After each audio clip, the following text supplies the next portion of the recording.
वो रात किसी आम रात जैसी ही थी, लेकिन उस रात कुछ टूटा था। सिर्फ एक मोबाइल नहीं, एक माँ का भरोसा, एक बेटे का मासूमियत भरा चेहरा और एक घर का सुकून। नील का कमरा हमेशा की तरह बंद था। बाहर गर्मी की तपिश थी, लेकिन उसके कमरे में एयर कंडीशन की ठंडक के बीच मोबाइल स्क्रीन की रोशनी लगातार चमक रही थी। 12वीं कक्षा में पढ़ने वाला नील स्कूल से आते ही खुद को कमरे में बंद कर लेता। खिड़कियां खोलना भी पसंद नहीं करता था। माँ संध्या हर शाम उसके दरवाजे के बाहर चाय रख जाती और आवाज़ देती, नील बेटा ज़रा बाहर आ जा, मैं तुझसे थोड़ी बात करना चाहती हूँ। लेकिन जवाब नहीं आता। संध्या एक स्कूल में हिंदी की अध्यापिका थी। किताबों से, शब्दों से, भावनाओं से उसका गहरा रिश्ता था, लेकिन अपने बेटे की बदलती भाषा और बढ़ती चुप्पी को वो समझ नहीं पा रही थी। उसे याद था नील कभी उसके साथ बैठकर कविताएं लिखा करता था। माँ तेरी आंखों में कविता बसती है, नील एक दिन बोला था। संध्या उस दिन खूब रोई थी, खुशी से। पर अब नील की आंखों में थकान थी, दूरी थी और एक अनजानी सी गहराई जो माँ को डराने लगी थी।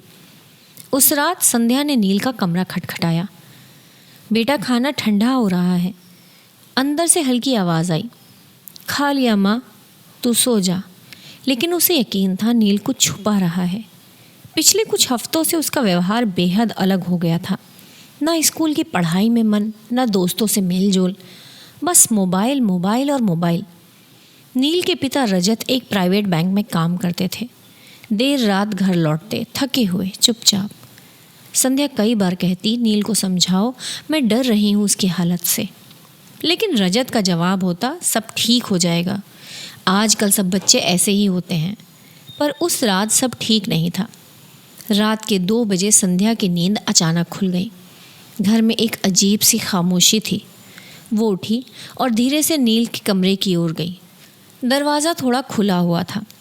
भीतर देखा, नील मोबाइल के सामने बैठा था। आंखें लाल, चेहरा सफ़ेद और मोबाइल स्क्रीन पर कोई चैट खुली थी। तू अगर आज नहीं करता तो मैं अपनी नस काट लूँगी। चैट में किसी लड़की ने लिखा था।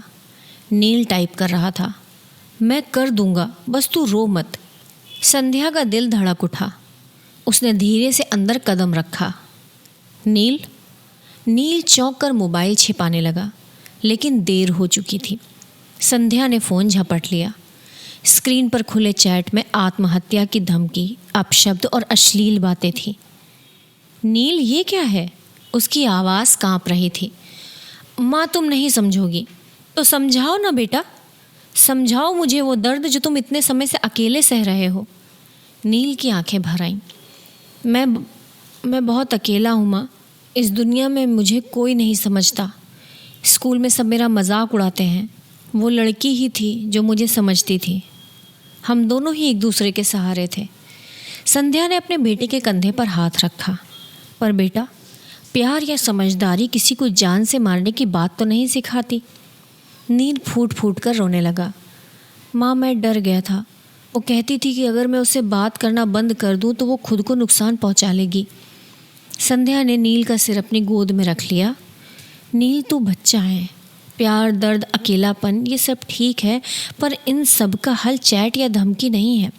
तुझे अगर कभी कुछ भी बुरा लगा तो तू मुझसे क्यों नहीं बोला? नील ने चुपचाप सिर नीचे झुका लिया।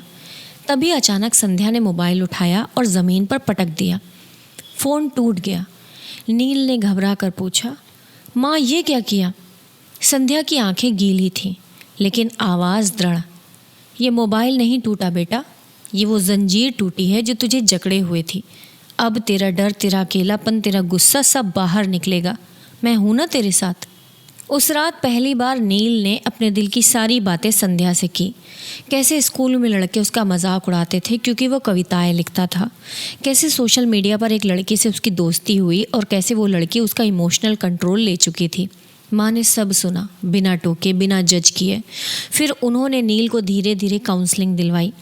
स्कूल में शिक्षकों से बात की और सबसे ज़रूरी, हर दिन नील के साथ बैठकर बात करने की शुरुआत की। कुछ महीने लगे, लेकिन नील अब बदल गया था। अब वो फिर से कविता लिखता था, अपनी माँ को सुनाता था। वो लड़की अब उसकी ज़िंदगी से जा चुकी थी। लेकिन उसकी वजह से नील ने रिश्तों की गहराई और माँ के आंचल की गर्मी समझ ली थी। एक दिन नील ने अपनी माँ के लिए एक कविता लिखी। जिस रात माँ ने मोबाइल तोड़ा था, उस रात मैंने खुद को जोड़ा था। जहाँ रिश्ते थे असली, प्यार था सच्चा, वहाँ एक माँ थी और एक टूटता बच्चा। माँ ने मोबाइल नहीं, मेरी जंजीर तोड़ी थी। उस रात मेरी ज़िंदगी की सुबह हौड़ी थी। आज के दौर में जब बच्चे डिजिटल दुनिया में खो रहे हैं, पेरेंट्स को सिर्फ फ़ोन बंद कर दो कहने से बात नहीं बनेगी। उन्हें बच्चों के भीतर झांकना होगा, उनके डर, अकेलेपन और दबाव को समझना होगा। मोबाइल टूट जाए तो फिर से जुड़ सकता है, पर रिश्ते अगर टूट जाए तो? इस कहानी में माँ सिर्फ एक पात्र नहीं बल्कि एक प्रतीक है, उस सहारे का, उस समझ का, उस प्रेम का जो उस उम्र के हर एक बच्चे को चाहिए होता है। क्या आपकी ज़िंदगी में कोई ऐसा है जिसके लिए आप एडिक्टेड हो गए हो, या कोई आपका इमोशनल कंट्रोल ले चुका है? कोई भी आपकी ज़िंदगी में, तो कमेंट बॉक्स में ज़रूर लिखिएगा। शायद किसी और को उससे निकलने का रास्ता आता हो और वो आपको बताए कि कैसे वो आपकी मदद कर सकता है। इसी तरह की और कहानी सुनने के लिए कथावाणी चैनल को ज़रूर सब्सक्राइब कीजिएगा। मिलते हैं आपसे अगली कहानी में, तब तक के लिए और कहानियाँ सुनते रहिए। धन्यवाद।